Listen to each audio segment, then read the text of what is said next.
الرحمن الرحيم الحمد لله رب العالمين والصلاة والسلام على أشرف الأنبياء والمرسلين خاتم النبيين سيد الأولين والآخرين شفيع المذنبين وأبي القاسم محمد وآله الطيبين الطاهرين المعصومين المظلومين المنتجبين ولعنة الله على أعدائهم أجمعين. أما بعد فقد قال الله تعالى وتبارك في القرآن الحكيم بسم الله الرحمن الرحيم كذلك جعلكم أمة وسطا لتكونوا شهداء على الناس. صلوات علی محمد.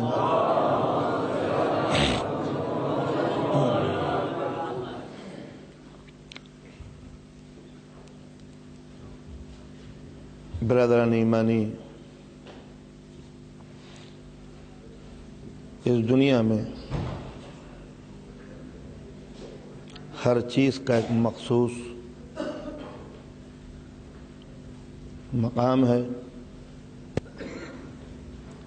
ہر شے کے لیے ایک مخصوص جگہ معین ہے، ہر چیز ایک پراپر پلیس کے لیے بنائی گئی ہے، اور جب کوئی شے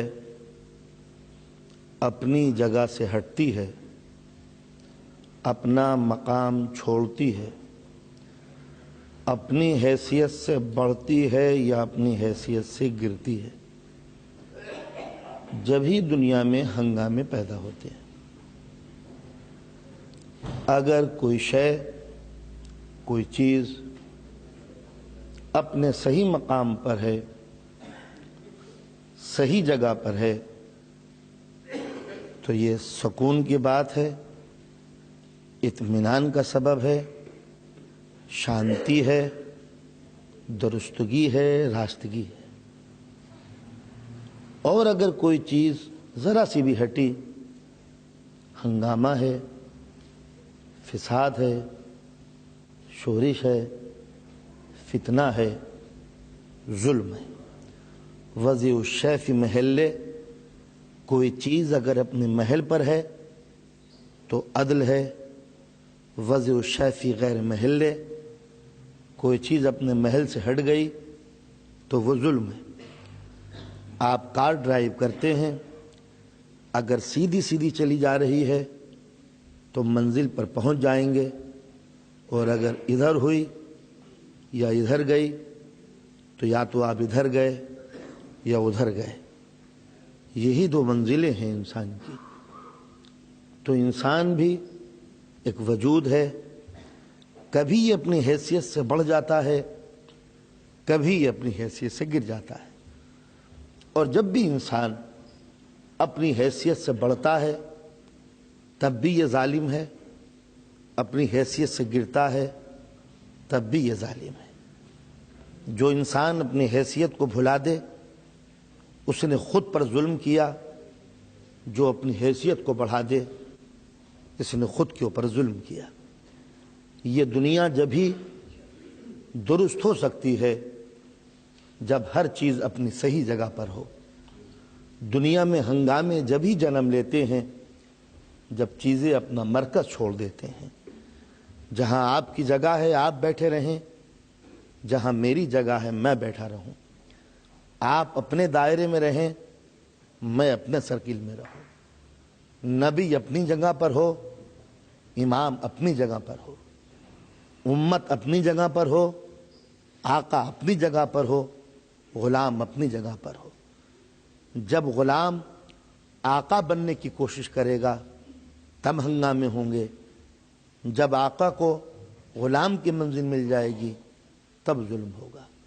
تو یہ دنیا کا کارخانہ جب ہی چل سکتا ہے کہ جب انسان اپنی صحیح منزل کے اوپر ہو، لیکن یہ انسان خاک کا پتلا، اسے بھوک بھی لگتی ہے اور پیاس بھی، اسے نفرت بھی ہوتی ہے، محبت بھی، اسے عداوت کی بھی ضرورت ہے، اسے تشدد کی بھی۔ یہ دھوپ میں گھبرا جاتا ہے، بھوک سے بوکھلا جاتا ہے، یہ کبھی ضد میں آ جاتا ہے، کبھی کسی بات کی پچ کرنے لگتا ہے، کبھی اسے گھر کا پاس ہوتا ہے، کبھی رشتہ داروں کا قرابت داری کا اس کو پاس ہوتا ہے، کبھی اپنی جماعت کا ساتھ دیتا ہے، کبھی اپنی پارٹی کے خاطر ضمیر بیچ دیتا ہے۔ انسان اپنے راستے سے جب بھی ہٹا ہے، دو ہی منزلوں پہ جا کے رکا، ضد میں یا تو گر گیا یا ضد میں آگے بڑھ گیا۔ یہ ایکسٹریم پہ پہنچ جاتا ہے اور اپنے صحیح مقام سے ہٹ جاتا ہے۔ انسان کبھی محبت پہ اتر آیا تو سب کچھ نثار کر دیا، مجنوں بنا، قیس بنا، فرہاد بنا۔ نفرت پر اتر آیا تو بستیاں جلا دیں، ماحول خراب کر دیا۔ جب یہ دنیا میں ڈوبا، دنیا داری کے اوپر اتر آیا تو اتنا دنیا میں پھنسا کہ آخرت کے تصور کو بھول گیا، خدا کو فراموش کر دیا۔ آخرت کوئی چیز نہیں ہے، ٹرکل ٹافی لائف اختیار کر لی، کھاؤ پیو موج کرو کا اصول بنا لیا، لگزری لائف کا اصول اس نے وضع کیا۔ اور جب اس دنیا سے تنگ آ گیا، لذتوں سے گھبرا گیا تو آخرت کی طرف دوڑا۔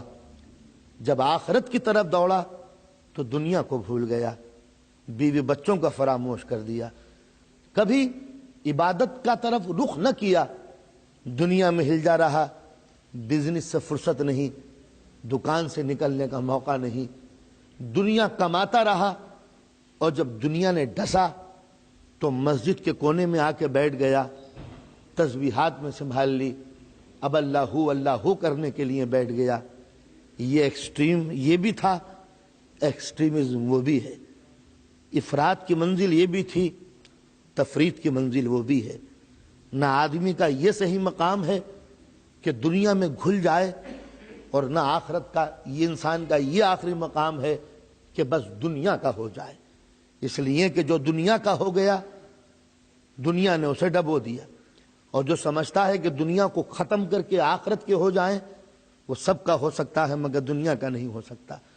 نہ وہ صحیح مقام پر ہے، نہ یہ صحیح مقام پر ہے۔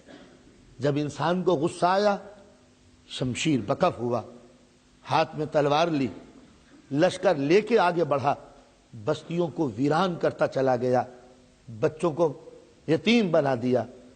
لاکھوں انسانوں کے خوریزی کے بعد بھی اس کو سکون نہ ملا، لیکن اس کشت و خون سے جب گھبرایا، اس خوریزی سے جب تنگ آیا، تو پھر بدھزم اختیار کر کے اتنی خون سے توبہ کی کہ اب اپنے کچن میں جانور بھی ذبح کرنا یہ پسند نہیں کرتا۔ ہیومن ہسٹری ہے کیا چیز؟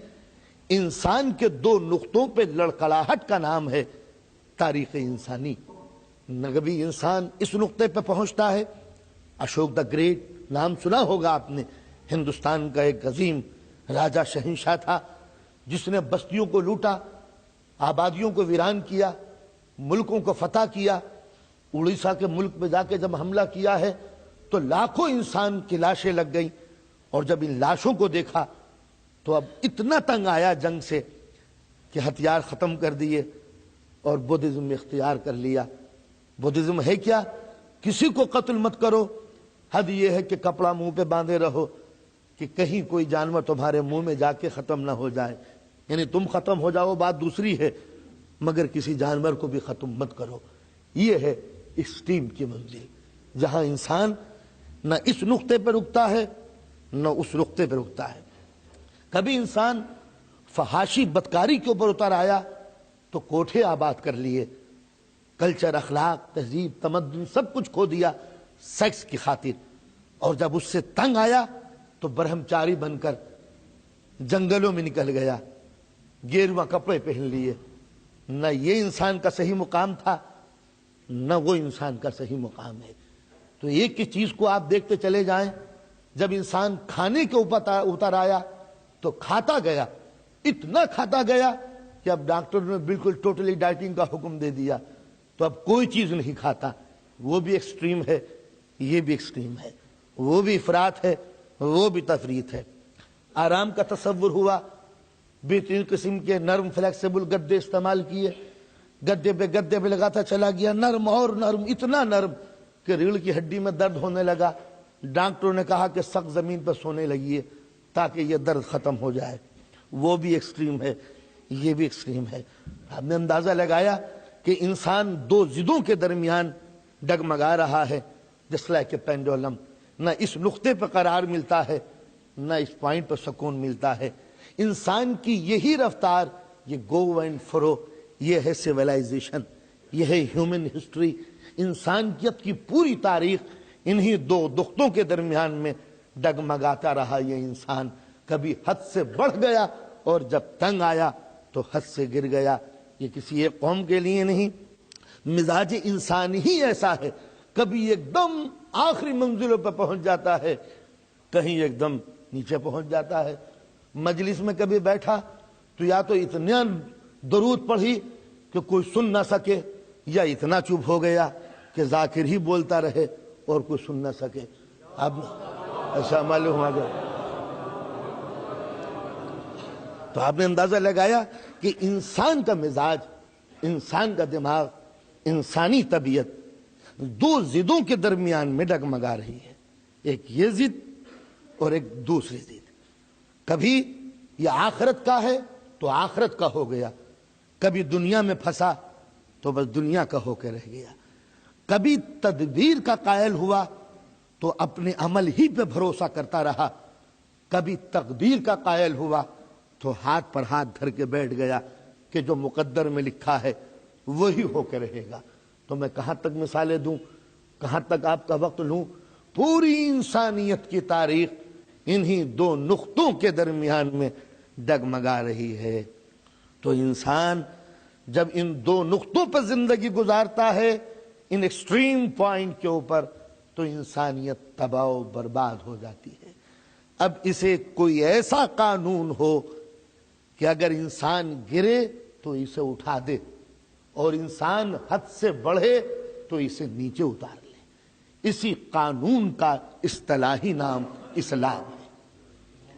اسلام ہے کیا؟ جب انسان ضد میں آ کے گرنے لگے تو گرتے ہوئے انسان کو اٹھا دے, اور جب انسان غرور میں آ کے بڑھنے لگے تو غرور کے بت کو توڑ دے, سر کو جھکا دے. یہی منزل ہے انسان کی. جب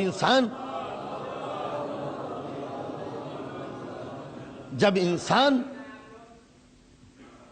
گزر کا حکم تشریف لے آئیے, مگر اتنا آگے نہ بڑھیے گا کہ ایکسٹریم پہ آ جائیں. صلوات پڑھیں محمد و آل محمد.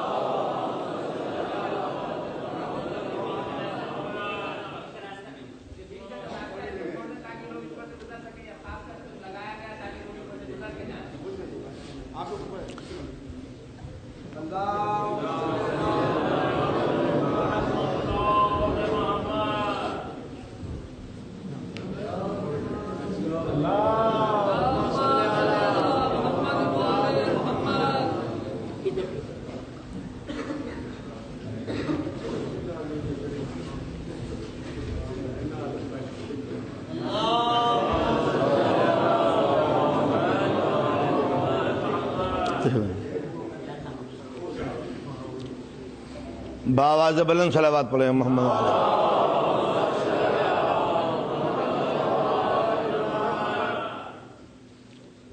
تو میں عرض کر رہا تھا کہ ہیومن ہسٹری, انسانیت کی پوری تاریخ دو نقطوں کے درمیان ڈگمگا رہی ہے. انسان بڑھا تو حد سے بڑھ گیا, گرا تو نقطہ عدل سے گر گیا. اور جب انسان ان دونوں نقطوں پر پہنچ جاتا ہے تو وقار انسانی خطرے میں ہے۔ یہاں حد سے بڑھنا بھی ظلم ہے، یہاں حد سے گرنا بھی ظلم ہے۔ جب انسان نے اپنی حیثیت کچھ نہ سمجھی، کوئی وقار اس کا سمجھ میں نہ آیا کہ میں ہوں کیا، اپنا ویلو، اپنا سٹیٹس، اپنا وقار، اپنی پوزیشن اتنی گرائی کہ جو اس کی خدمت کے لیے بنائے گئے تھے یہ انہیں اپنا معبود سمجھنے لگا۔ ہر موج دریا اس کے لیے ایک معبود تھی، ہر دریا کی طغیانی اس کے لیے خدا تھی، ہر سیلاب و طوفان اس کے لیے عبادت گاہ تھا۔ لہذا جس نے اسے ڈسا یہ گھبرا کر اسی کا ہو گیا۔ تھکا ہوا آیا، برگد کی گھنی چھاؤں کے اندر بیٹھا تو یہی سوچا یہی میرا خدا ہوگا۔ کسی نے اگر ڈنک مارا تو اس بچھو کو خدا کہہ اٹھا۔ یہ تھا اپنی حیثیت کو گرانا کہ جو اسے تکلیف پہنچا رہا ہے بس وہ خدا ہوگا۔ اتنا گرا کہ کیڑوں کے آگے اس نے سجدہ کر لیا، اتنا گرا کہ پتھر کو اس نے خدا سمجھ لیا، اتنا گرا کہ برگد کی گھنی چھاؤں کو اس نے معبود سمجھ لیا۔ اور جب انسانیت گرتے گرتے اس جگہ پہنچی کہ اسفل السافلین پر بھی اس کو سکون نہ آ سکا، تو اس گری ہوئی انسانیت کو قدرت نے یہ کہہ کے اٹھایا تھا کہ سخر لکم اللیل والنہار والشمس والقمر والنجوم مسخرات بامرہ۔ تو پتھر کو خدا سمجھ رہا ہے، یہ کائنات سب تیری ہے، ستارے تیرے، یہ کہکشاں تیری، یہ دن تیرا، یہ رات تیرا، یہ پوری کائنات تیرے قبضے میں ہے۔ اور جب انسان اس کائنات پہ قبضہ کر کے بیٹھا اور غرور سے اس کا دماغ خراب ہوا تو آواز آئی تیری تخلیق ایک قطرہ نجس ہے، اپنی حیثیت کو پہچان۔ تو آپ نے اندازہ لگایا یہ تھا اسلام کا فلسفہ، یہ تھا اسلام کا اصول کہ جب انسان غرور میں آگے بڑھ جائے تو اس کے سر کو جھکا دے، اور جب انسان اپنے آپ کو کچھ نہ سمجھنے لگے تو اس کو بتایا جائے کہ یہ زمین پر قبضہ تیرا ہے، اس کائنات پر اختیار تیرا ہے۔ تو جب انسان ان دونوں مقاموں کو سمجھ لے گا کہ مجھے کہاں سر جھکا دینا ہے اور کس کے سامنے سر اٹھا لینا ہے، جب ہی ہے انسانیت کا وقار۔ تو انسان ان دو نقطوں کے درمیان بھی جب بھی ڈگمگایا ہے، قدرت نے اس کو سہارا دیا اسلام کی نعمتوں سے۔ جب بھی یہ گرا ہے اسلام نے اٹھایا، جب بھی یہ بڑا ہے اسلام نے اس کو بلایا، اس لیے کہ انسانیت کے افتقار کے لیے کوئی ایسا نقطہ اعتدال، معتدل نقطہ، مڈل پوائنٹ ہونا چاہیے کہ جو انسان کو اس کے صحیح مقام پر باقی رہنے دے۔ جب یہ گرے تب سہارا دے دے، اور جب اپنی حیثیت کو بھول کے آگے بڑھے تب اس کے سر پہ ٹھوکر مارے کہ اس سے آگے نہ بڑھنا ورنہ خاک ہو جائے گا۔ صلوات علی محمد و آل محمد۔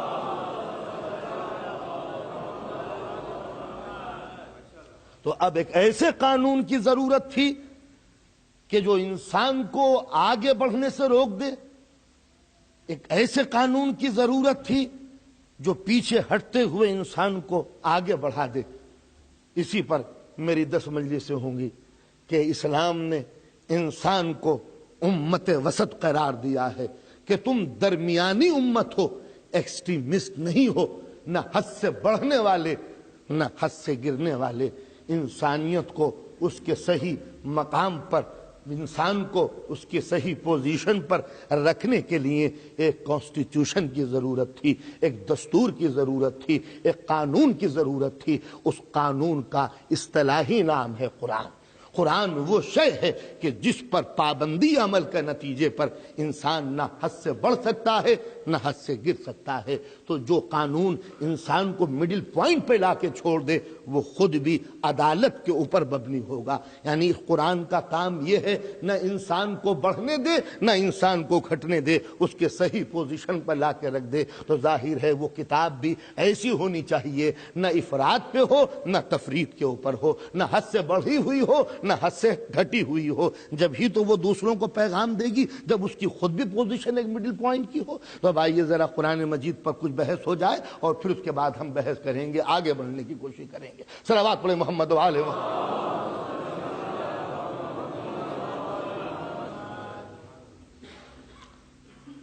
تو ایک ایسے قانون کی انسان کو ضرورت ہے جو انسان کے بڑھتے ہوئے قدموں کو روک دے اور گھٹے ہوئے اقدار کو کردار کو آگے بڑھا کر اس کی صحیح پوزیشن پر لے آئے.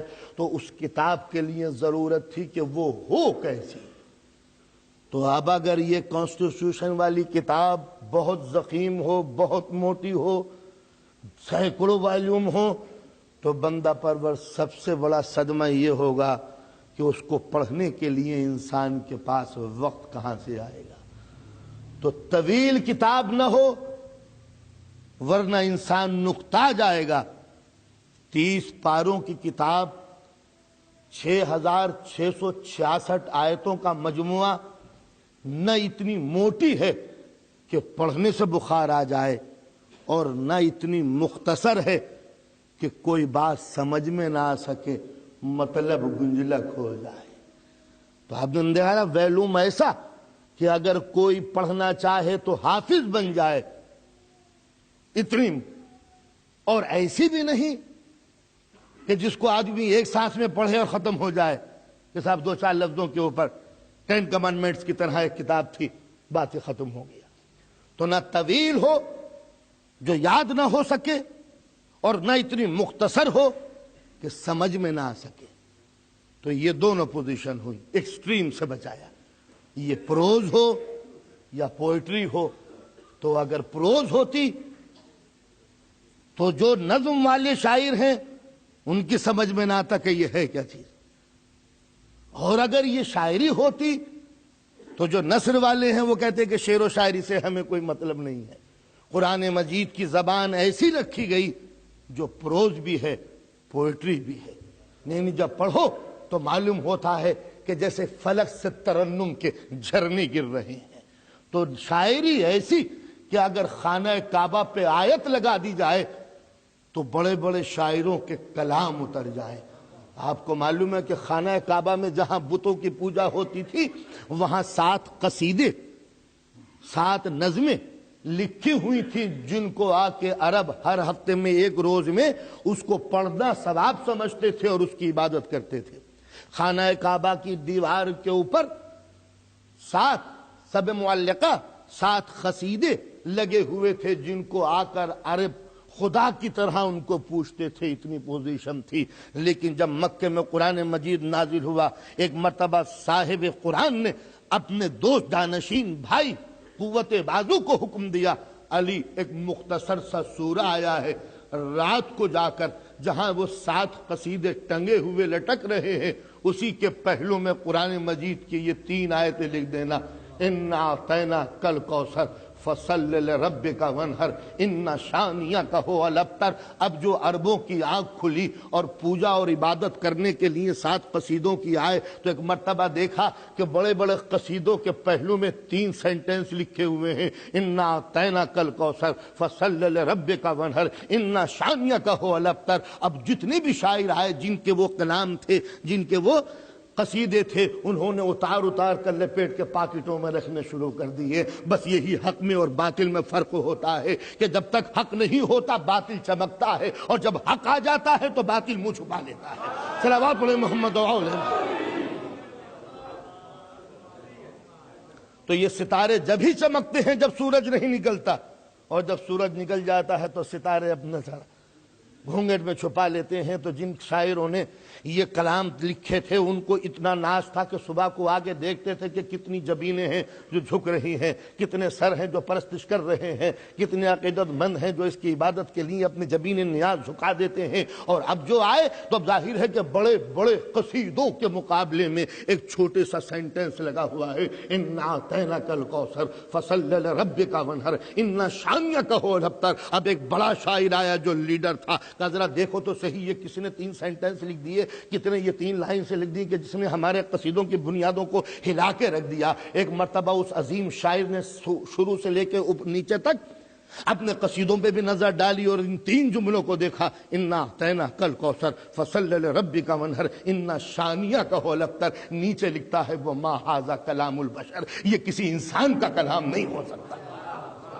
تو آپ نے اندازہ لگایا اسی ردیف و قافیے کے اندر تو اگرچہ وہ شاعری نہ تھی، قرآن مجید شاعری نہیں ہے، مگر شاعری کے پہلو میں اگر یہ نثر رکھ دی جائے تو شاعری لپٹتی ہوئی نظر آتی ہے۔ تو اس طرح کا پروز ہے کہ پوئٹری مقابلے میں نہیں آ سکتی، اور ایسی پوئٹری ہے کہ بڑے بڑے خطیب، بڑے بڑے لیکچرر، بڑے بڑے مقرر، بڑے بڑے مقنن، بڑے بڑے قانون داں، بڑے بڑے زبان چلانے والے طرار و تقار خاموش ہو جاتے ہیں۔ آپ نے اندازہ لگایا اگر یہ نظم ہوتی تو نثر والوں کو دلچسپی نہ ہوتی، نثر ہوتی تو نظم والوں کو دلچسپی نہ ہوتی۔ قرآن نے ان دونوں کے درمیان میں ایک ایسی لینگویج یوز کی جو نہ پروز ہے نہ پوئٹری ہے، مگر پروز بھی ہے، پوئٹری بھی ہے۔ قرآن مجید کا مثال تو یہ تو ہوئی لینگویج۔ اب چاہیے پیریڈ۔ تو اسلام کی تاریخ میں دو چیپٹر ہیں اسلامک تاریخ کے، دو حصے ہیں، دو بھاگ ہیں، دو پارٹ ہیں۔ اسلامی تاریخ کے دو حصے ہیں، ہدایت کی تاریخ کے دو پارٹ ہیں، ایک نبوت کی تاریخ، ایک امامت کی تاریخ۔ نبوت اور امامت کی تاریخ کو جوڑ دو تو اسلام کی تاریخ بنتی ہے۔ جناب آدم سے لے کر حضرت عیسیٰ علیہ السلام تک یہ نبوت کا پیریڈ، حضرت علی علیہ السلام سے لے کر قائم آل محمد تک، قیامت تک کے لیے صلوات محمد والے۔ دیکھیے مطلب یہ کہ انصاف ہونا چاہیے، جتنی قوت سے میں بولتا ہوں اتنی ہی قوت سے آپ کو بھی بولنا چاہیے۔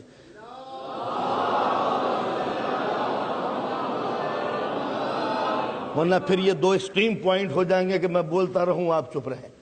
تو لہٰذا ایسا ہو کہ ساتھ ساتھ جب تک نہیں چلیں گے جب تک کہ کام نہیں بنتا۔ اس لیے کہ وہ انداز گفتگو جو ہے کہ یہ ایک بولے اور سب چپ ہوں، اس سے سب سے بڑا نقصان یہ ہوتا ہے کہ پڑھنے والے کو، خطیب کو، ذاکر کو یہ پریشانی ہوتی ہے کہ آیا میرا مجمع میری بات کو پسند بھی کر رہا ہے یا نہیں، سمجھ میں بھی آ رہا ہے یا نہیں۔ تو اب مجلس کا بھی ایک میٹر ہے۔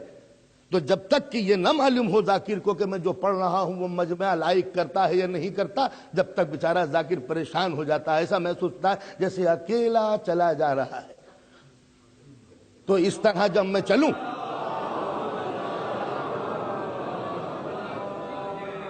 ہاں حکم یہ کہ آدھا آیا ہی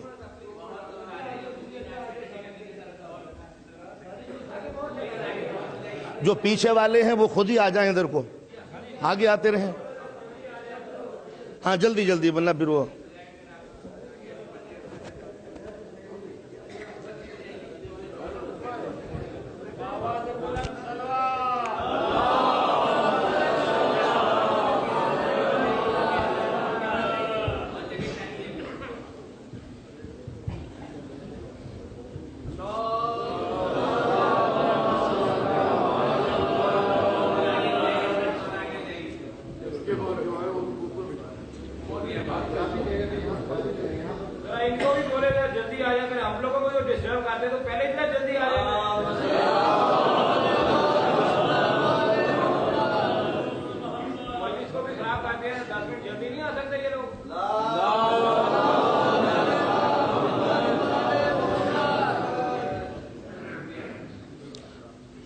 بات یہ ہے کہ قدرت کا نظام بھی ایسا ہے کہ کوئی دیر میں آتا ہے، کوئی پہلے آتا ہے۔ سب اگر ایک ساتھ آ جایا کریں تو دنیا بوجھل ہو جائے۔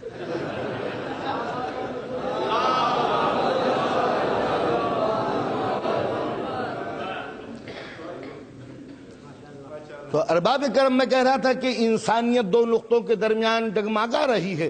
اس ڈگمگاتی ہوئی انسانیت کو نقطہ اعتدال پہ لانے کے لیے ایک قانون معتدل کی ضرورت ہے، اور وہ قانون معتدل درمیانی عدالت والا قانون، وہ قانون جو مبنی بر انصاف ہو، وہ قانون جو انسان کو معتدل لا کے رکھ دے، اس کا ہر پہلو معتدل، اعتدال، مڈل پوائنٹ پر ہونا چاہیے۔ وہ کتاب نہ طویل ہو کہ پڑھتے پڑھتے اکتا جائے، نہ مختصر ہو کہ آدمی کی کچھ سمجھ ہی میں نہ آ سکے، نہ وہ پروز ہو، نہ وہ شاعری ہو، نہ وہ نثر ہو۔ اس کے وہ ترنے کا مقام ہو کہاں، وہ دنیا کے کس حصے پر اس کو نازل کیا جائے۔ تو دنیا بھی دو حصوں میں بٹی ہوئی ہے، eastern group and western group. ایک ایسٹرن گروپ کا ایکسٹریم حصہ چین اور جاپان، دنیا کا ایک حصہ. تہذیب و کلچر کے اعتبار سے ویسٹرن گروپ کا بھی ایک اسٹریم حصہ جیسے روم اور یونان، کلچر کے سویلائزیشن کے اعتبار سے کہہ رہا ہوں. تو کیا چین اور جاپان میں اتارا جائے تو مشرق کا نقطہ منتہا، کیا روم اور یونان میں اتارا جائے مغرب کا نقطہ منتہا. ان دونوں نقطوں کو ہٹا کر اسلام نے قرآن کو مڈل پوائنٹ میں لا کے اتارا. نہ چین اور جاپان ہے، نہ روم اور یونان ہے، مکے کی سرزمین کے اوپر. اب آئیے اسلام کی کس تاریخ میں اس کو لا کے رکھا جائے. جو میں نے کہا اسلامی تاریخ دو حصوں میں تقسیم ہے، ایک نبوت کی تاریخ اور ایک امامت کی تاریخ. نبوت ختم ہوتی ہے، امامت شروع ہوتی ہے. آدم سے نبوت شروع ہوئی، عیسیٰ پہ جا کے رکی، یہاں گئے تھے. مڈل پوائنٹ میں سرکار دو عالم ہے. اس کے بعد امامت شروع ہوئی اور قیامت تک کے لیے باقی ہے. تو ہدایت کی طویل تاریخ میں رسول ایک مڈل پوائنٹ ہے، ایک نقطہ معتدل ہے. لہذا قرآن اترا تو اس کے سینے پر جس کا ایک حصہ نبوت سے ملا ہوا ہے، ایک حصہ امامت سے ملا ہوا ہے.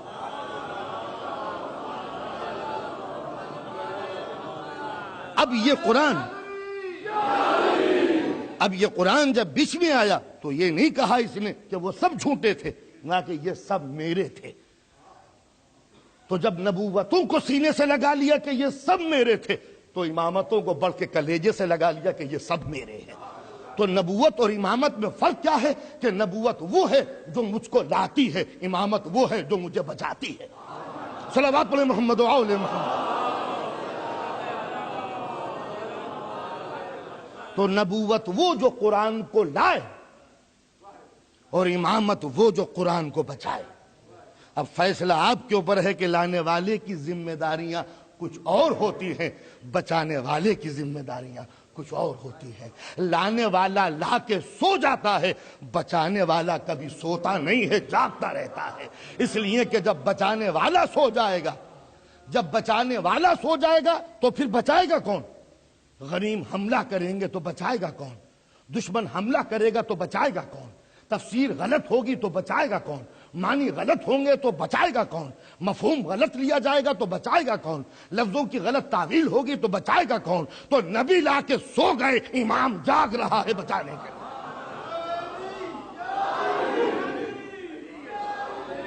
صلوات علی محمد و آل محمد. تو قرآن مجید اس نقطہ عدل پر لا کے اتارا گیا کہ اس کے ایک طرف نبوتیں ہیں، اس کے ایک طرف امامتیں ہیں. جب ادھر نظر ڈالی تو انتہا آدم پر، ادھر نظر ڈالی تو انتہا قائم آل محمد پر. ادھر دنیا کا آغاز ہے، ادھر دنیا کا انجام ہے، بیچ میں قرآن ہے. یہ قرآن نہ نبوتوں سے بیگانہ ہے، نہ امامتوں سے پرایا ہے. یہ مال بھی اس کا ہے، یہ سرمایہ بھی اس کا ہے. اسلام، قرآن بیچ میں. اب یہ تو ہوا جغرافیے کے اعتبار سے کہ نہ مشرق میں ہے اور نہ مغرب میں. یہ تاریخ کے اعتبار سے کہ نہ یہ نبوتوں کا حصہ ہے نہ تنہا امامتوں کا، بیچ میں ہے نبوت اور امامت کے. اب مزاج کے اعتبار سے نہ اتنا دقیق رف کہ کسی کی سمجھ میں نہ آ سکے، اور نہ اتنا ہلکا کہ سمجھدار اکتا کے اسے چھوڑ دیں. ایک طرف جاہل پڑھے تو اسے بھی مزہ آئے، فلسفی پڑھے تو اسے بھی مزہ آئے، تاریخ کا اسٹوڈنٹ پڑھے تو اس کے بھی سمجھ میں آئے، سائنس کا طالب علم پڑھے تو اس کا بھی سمجھ میں آئے. سمٹے تو نقطہ بن جائے، پھیلے تو کائنات بن جائے. آپ نے مراد ملاحظہ فرمائی ہوگی کہ جب بسم اللہ کی تفصیل بیان ہو رہی ہے، علی جیسا بیان کرنے والا مفسر اور ابن عباس جیسا قرآن سمجھنے والا طالب علم بسم اللہ الرحمن الرحیم کی تشریح ہو رہی ہے، رات گزر رھی ہے، سناٹا ہے، نہ حکومت ہے، نہ سیاست ہے، نہ پبلک ہے، نہ سائل ہے، کوئی نہیں ہے، بس مسجد نبوی کے اندر ایک معلم قرآن ہے اور ایک طالب علم۔ جب دامن شب سمٹ گیا اور چاروں طرف سے سفیدی سحر نمودار ہونے کے قریب آئی، اذان کا وقت آیا، تو اب ظاہر ہے کہ کس طرح مفہوم کو سمیٹیں۔ تو ایک مرتبہ علی نے دامن جھاڑا، کھڑے ہوئے۔ ابن عباس، دامن شب میں گنجائش نہیں، ورنہ اگر یہ رات قیامت سے مل جاتی تو علی کی زبان بسم اللہ کی تفسیر بیان کرتی رہتی۔ اور ایک جملہ یہ سمجھ لو، اے ابن عباس، اگر زمانہ مجھے موقع دیتا، اب یہ جملہ نہیں مرثیہ ہے، اگر زمانہ مجھے موقع دیتا تو بسم اللہ کا ایکسپلینیشن اتنا کرتا کہ 70 اونٹوں کے اوپر میری کتابیں لدی ہوئی ہوتی صرف بسم اللہ کی تفسیر سے۔ مگر اگلا جملہ کچھ اچھا نہیں ہے، اگر زمانہ مجھے موقع دیتا۔ اے مولا، وہ کون سا زمانہ تھا جس نے تمہیں قرآن کی خدمت کرنے سے روک دیا؟ وہ زمانہ کون سا تھا جس نے تمہیں قرآن کی خدمت کرنے سے روک دیا؟ وہ پیریڈ کون تھا جس نے قرآن کی تشریح کرنے سے امامت کے قلم کو روک دیا؟ مولا کا یہ جملہ ایک مرثیہ ہے، اسلام کی تاریخ کا بدنصیب دور ہے کہ جب دنیا کا سب سے بڑا مبلغ اسلام، سب سے بڑا مفسر قرآن یہ کہہ رہا ہے کہ دنیا نے اگر میرا ساتھ دیا ہوتا تو قرآن کی وہ خدمت کرتا کہ صرف بسم اللہ کی تفسیر 70 اونٹوں کے اوپر نظر آتی۔ بس ایک جملہ کہہ کے مولا نے یہ تاریخ فضائل قرآن کو ختم کر دیا۔ ابن عباس اس ڈوبتی ہوئی رات میں، اس مختصر سے لمحات میں بس اتنا سمجھ لو کہ جو کچھ کائنات میں ہے وہ سب قرآن مجید میں ہے۔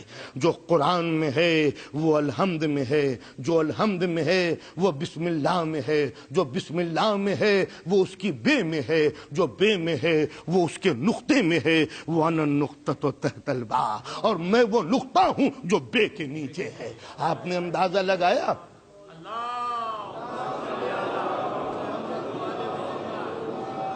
بس ایک جملہ مولا کا عجیب و غریب ہے، ابن عباس، جو کچھ کائنات میں ہے وہ قرآن میں ہے۔ اس کے معنی ہے کہ اگر قرآن کا پڑھنا ثواب ہے تو کائنات کا سمجھنا بھی ثواب ہے۔ اگر قرآن کی تلاوت مسلمان کے لیے ضروری ہے تو کائنات کی ریسرچ بھی مسلمان کے لیے ضروری ہے۔ اگر آیتوں کی تلاوت مسلمان کے لیے ضروری ہے تو ایسٹرونومی بھی مسلمان کے لیے ضروری ہے۔ اگر قرآن کی تفسیر جاننا ضروری ہے تو پھر ایٹم کا کلیجہ چیر کے ایکسپریمنٹ کرنا بھی ضروری ہے۔ اگر قرآن کا پڑھنا ثواب ہے تو کائنات کا سمجھنا بھی ثواب ہے۔ اگر علوم قرآنی کا جاننا انسان کو مسلمان بناتا ہے تو کائنات پہ ریسرچ کرنا بھی انسان کو مسلمان بناتا ہے۔ بس یہ سمجھ لیجئے کہ اگر قرآن کو سمیٹ دو تو لفظوں میں آ جائے، قرآن کو بکھیر دو تو کائنات بن جائے۔ تو اب اگر اس کائنات میں زندگی گزارنی ہے تو کافر بن کے زندگی نہ گزارنا۔ اب کافر دو قسم کے ہوئے، ایک وہ جو قرآن سے نابلد ہے وہ بھی گنہگار ہے، اور جو کائنات سے نابلد ہے وہ بھی گنہگار ہے۔ وہ کون کہتا ہے کہ کیمسٹری پڑھنے سے کوئی کافر ہو جاتا ہے؟ کون کہتا ہے کہ فزکس پڑھنے سے کوئی کافر ہو جاتا ہے؟ کون کہتا ہے کہ ستاروں کا علم جاننے سے کوئی مشرک ہو جاتا ہے؟ کون سمجھتا ہے کہ ذروں پر ریسرچ کرنے سے کوئی پاگل ہو جاتا ہے؟ اس لیے کہ پوری کائنات اسی اصول سے بنائی گئی ہے جو اصول انی نے بیان کیے۔ یعنی جب سولر سسٹم کو سمیٹا جائے گا تو ایٹم کا کلیجہ نظر آئے گا کہ جہاں الیکٹرون و پروٹون نیوکلیس کے چاروں طرف روٹیٹ کر رہے ہیں تو کائنات پھیلتی ہے تو سولر سسٹم بنتا ہے۔ سولر سسٹم کو سمیٹا جاتا ہے تو ایک الیکٹرونک نظام بنتا ہے۔ بالکل مولا وہی کہہ رہے ہیں کہ جو کچھ کائنات میں ہے وہ نقطے میں ہے، یعنی حقیقتوں کو پھیلا دو تو کائنات بن جائے، اور کائنات کو سمیٹ دو تو نقطہ بن جائے۔ صلوات پڑھیں محمد و آل محمد۔ تو قرآن جب سمٹے تو نقطہ ہے اور پھیلے تو کائنات ہے۔ یہ قرآن کا مزاج ہوا۔ دوسری طرف قرآن نے انسان کی توجہ دنیا کی طرف لگائی.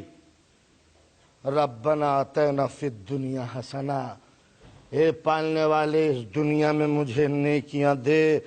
دنیا میں اسے پھنسایا، اس کو کوارا دیکھا تو حکم دیا گھر بساؤ، اور جب یہ گھر میں گم ہو گیا، دنیا میں ڈوب گیا، مادی وسائل میں پھنس گیا، تو اس کی نظر آخرت کی طرف پھیر دی. آخرت کی طرف نظر اٹھائی تو اسے جنت کا ذکر یاد دلایا. جب جنت کی بہاروں میں یہ کھونے لگا تو دوزخ کا ذکر سے یہ چونک پڑا.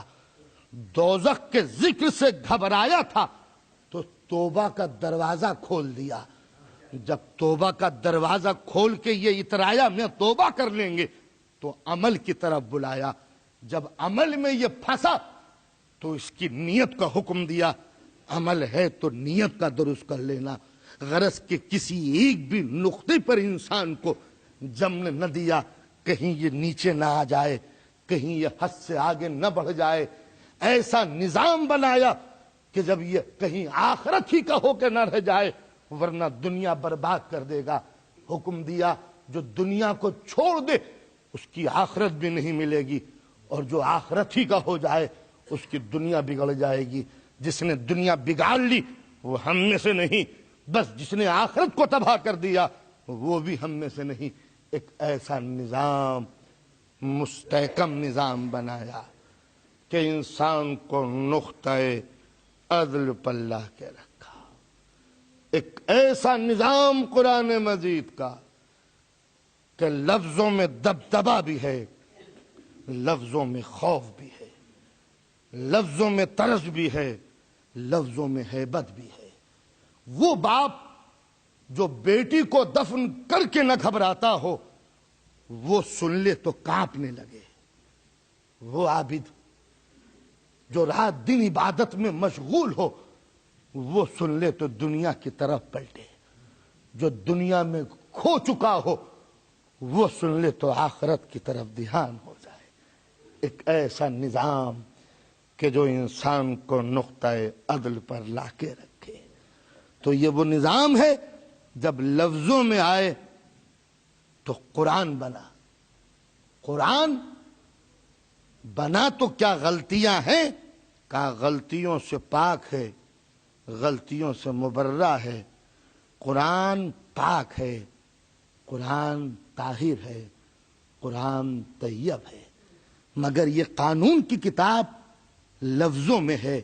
اب جو قرآن کھول کے دیکھا، الہی کانسٹیٹیوشن، الہی دستور، اعتبار عدل، نقطۂ عدل، بساط عدل، سراپا عدل. اب جو غور سے پڑھ کے دیکھا تو آیتیں کچھ ایسی بھی آئیں. کسی نے سجدہ کر لیا تو آیت آ گئی، کسی نے قیام کر لیا تو آیت آ گئی، کسی نے رکوع کیا تو آیت آ گئی، کسی نے چادر اوڑھ لی تو آیت آ گئی، کسی نے گلیم ڈال لی تو آیت آ گئی. کوئی جاگا تو آیت آ گئی، کوئی سو گیا تو آیت آ گئی. ہم تو سمجھے تھے کہ قانون کی کتاب میں قانون کی باتیں ہوں گی، پتہ یہ چلا کچھ ہستیاں ہیں جو عمل کرتی جاتی ہیں، قرآن ڈھلتا جاتا ہے. تو معلوم یہ ہوا کہ قانون جب لفظوں میں آیا ہے تو قرآن بنا ہے، جب سیرت میں آیا ہے تو معصوم بنا ہے. یعنی جب تھیوری سمجھنی ہو تو قرآن کو دیکھو، پریکٹیکل لائف دیکھنی ہو تو معصوم کو دیکھو. یہ بھی عدل ہے، وہ بھی عدل ہے، یہ بھی مفصل ہے، وہ بھی مکمل ہے، یہ بھی مختصر ہے، یہ بھی مختصر ہے، یہ بھی نقطۂ عدل ہے، وہ بھی نقطۂ عدل ہے. ان کو سمجھنا ہو تو اہل بیت کو دیکھو، اہل بیت کو سمجھنا ہو تو قرآن کو دیکھو. قرآن سمجھ میں نہ آئے تو معصوم سے پوچھو، معصوم سمجھ میں نہ آئے تو قرآن سے پوچھو. یہ ان کا ساتھی ہے، یہ ان کا دوست ہے.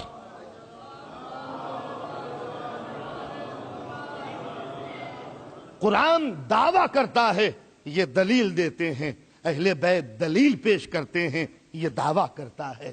یہ قرآن کی قسم کھاتے ہیں، قرآن ان کی قسم کھاتا ہے، یہ قرآن کو لیے ہوئے ہیں، قرآن اہل بیت کو لیے ہوئے ہیں۔ ایک ایسا تعلق ہے، ایک ایسا ریلیشن ہے، ایک ایسا سمبند ہے کہ بغیر قرآن کے اہل بیت سمجھ میں نہیں آتے، بغیر اہل بیت کے قرآن سمجھ میں نہیں آتا۔ نبی سے پوچھو تو فیصلہ کر دیں گے، انی تارکم فیکم الثقلین، کتاب اللہ ہے وہ عطرتی اہل بیتی، میں دو چیزیں چھوڑ رہا ہوں تم نے، ایک کتاب ہے، ایک اہل بیت ہے، جب تک ان دونوں سے ملے رہو گے یہ تم کو گمراہ نہ ہونے دیں گے۔ تو معلوم ہوا اگر انسان گمراہ ہے تو یا تو قرآن کو چھوڑا ہوگا یا اہل بیت کو چھوڑا ہوگا۔ لیکن اب دیکھنا یہ ہے کہ اہل بیت کے ساتھ دنیا نے کیا کیا، تو جو قرآن کے ساتھ کیا وہی اہل بیت کے ساتھ کیا۔ جب دونوں کی تاریخ پڑھیے تو دونوں کی تاریخ بھی ایک ہے، جب فضائل پڑھیں تو فضائل بھی ایک ہیں، مصیبتیں پڑھیں تو مصیبت بھی ایک ہے۔ قرآن پارا پارا کیا گیا یا نہیں؟ اگلا جملہ آپ خود دیکھ لیں، اہل بیت کے ساتھ بھی وہی سلوک کیا گیا یا نہیں؟ قرآن جلایا گیا، اہل بیت کے یہاں بھی دیکھیں کہ خیمے جلتے ہیں یا نہیں جلتے۔ اور جب ساری مصیبتیں آپ پڑھ لیں گے تو ایک جملے پہ جا کے رک جائیں گے کہ قرآن کو دنیا نے نیزوں پہ بلند کیا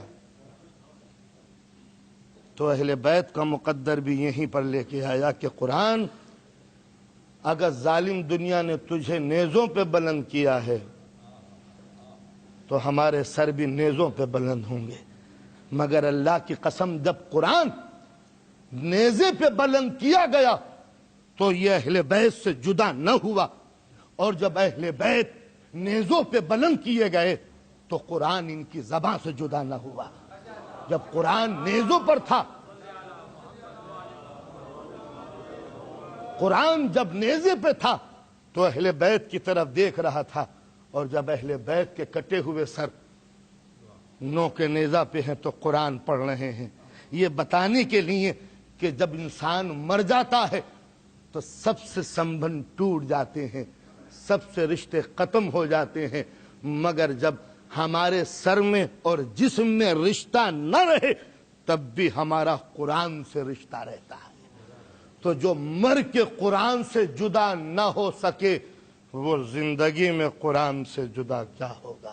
بس اہل بیت اگر لفظوں میں لکھے جائیں تو قرآن ہے، اور قرآن جب سیرت میں ڈھلے تو اہل بیت ہے۔ یہ ہے دونوں کی تاریخ، یہ بھی مظلوم ہے اور وہ بھی مظلوم ہے، اس پر بھی گرد ڈالی گئی، ان پہ بھی پردے ڈالے گئے، اسے بھی چھوڑا گیا، انہیں بھی نظر انداز کیا گیا، اس کے ساتھ بھی دشمنی ہے، مفہوم کچھ سے کچھ بیان کرنے کے لیے ان کے ساتھ بھی دشمنی ہے۔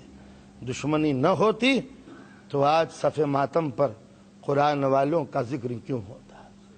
یہ مصیبتوں بھرا مہینہ اسی لیے ہے تاکہ ہم اہل بیت کا قرآن سے رشتہ ثابت کرتے چلے جائیں کہ دنیا ان کو ڈھونڈے جنہوں نے قرآن کی بے عزتی کی ہے، اولاد کو ستا کے رسول کی، اور جنہوں نے اہل بیت کی توہین کی ہے، قرآن کی توہین کر کے۔ لیکن یہ دنیا کا سلوک رہا، مگر اللہ کی قسم قرآن نے کبھی اہل بیت کو نہ چھوڑا۔ جب انہوں نے نہ چھوڑا تو قرآن نے بھی کبھی اہل بیت کو نہ چھوڑا۔ اور جب یہ لٹا ہوا قافلہ کوفے کے بازار سے گزرا تو ایک شخص نے قیدی کو دیکھ کر یہ کہا، خدا کا لاکھ لاکھ شکر ہے جس خدا نے تمہیں ذلیل و رسوا کیا اور ہمیں کامیاب و منصور کیا۔ جملہ ختم ہوا، بیمار ہتھکڑیاں تھام کر رک گیا، اور ایک مرتبہ پوچھا، بھائی ادھر آنا۔ کوفے کا رہنے والا یہ بوڑھا قیدی کو دیکھ کر آیا کہ بھائی تو نے قرآن پڑھا ہے؟ کہا بے شک پڑھا ہے، ہم مسلمان ہیں۔ کہ یہ بتا کہ تو نے آیہ تطہیر پڑھی ہے کہ انما یرید اللہ لیذھب عنکم الرجس اہل البیت ویطہرکم تطہیرا؟ کہ ہاں پڑھی ہے۔ کہ یہ بتا کہ تم نے آیہ مودت پڑھی ہے کہ انما قل لا اسألکم علیہ اجرا الا المودۃ فی القربى؟ کہ ہاں ہم نے یہ آیت پڑھی ہے۔ کہا تو نے یہ پڑھا ہے قل کفی باللہ شہیدا بینی وبینکم ومن عندہ علم الکتاب؟ کہ ہاں میں نے یہ پڑھی ہے۔ کہا یہ آیت پڑھی ہے یا ایھا الذین آمنوا اطیعوا اللہ واطیعوا الرسول واولی الامر منکم؟ کہا ہاں یہ آیت میں نے پڑھی ہے، مگر یہ بتائیے کہ ان آیتوں سے آپ کا کیا تعلق ہے؟ کوفے کا یہ بوڑھا کہتا ہے کہ یہ بتائیے کہ ان آیتوں کا آپ سے کیا تعلق ہے؟ یہ آیتیں تو قرآن مجید میں خدا نے اس لیے نازل کی ہیں تاکہ اہل بیت رسول کی فضیلت ظاہر ہو سکے۔ ایک مرتبہ بیمار کربلا نے نظر اٹھائی، کہا کہ اے شیخ کیا تو ہمیں نہیں پہچانتا کہ قرآن مجید میں جن آیات کا یہ ذکر کیا گیا ہے یہ ہماری شان میں نازل ہوئی ہے؟ ہم ہی اہل بیت رسول ہیں، ہم ہی طیب و طاہر ہیں، ہم ہی صادق و طیب ہیں، ہم ہی سید و سردار ہیں، ہمارے ذکر قرآن مجید میں ہے۔ آپ نے اندازہ لگایا ذہنوں پہ کتنے پردے ڈال دیے گئے تھے کہ خود مسلمان آیتوں کو پڑھتے تھے مگر مصداق سمجھ میں نہ آتا تھا، آیتیں کس کی شان میں نازل ہوئی ہیں وہ سمجھ میں نہ آتا تھا۔ یہ تھا مسلمانوں کا مزاج اس زمانے میں جبکہ مسلمان قرآن مجید کی تاریخ سے کافی نزدیک تھا۔ تو جب اس دور کا مسلمان اہل بیت کی عظمتوں سے ناواقف بنایا گیا تھا تو 1400 برس کے بعد آج کا ذہن اہل بیت کی حقیقتوں کو سمجھنے کے لیے موقع کہاں سے پائے گا؟ مگر یہ قرآن تھا جو ہر دور میں اہل بیت کی منزلت کو اظہار کرتا رہا۔ ہر جگہ جا کر قرآن مجید نے دنیا کو بتایا کہ طیب و طاہر کون ہے، متقی کون ہے۔ اس لیے کہ مصیبت بھرے اوقات میں بھی اہل بیت نے قرآن مجید کا دامن نہ چھوڑا۔ جب مصیبتوں میں تھے تو کٹے ہوئے سر نے قرآن کی تلاوت کی، جب مصیبتوں میں تھے تو قرآن کے حکم کی پیروی انہوں نے کی تھی۔ اس لیے کہ قرآن تو یہ کہہ کے گزر گیا تھا کہ جو خدا کی راہ میں شہید ہیں وہ مرتے نہیں زندہ ہیں۔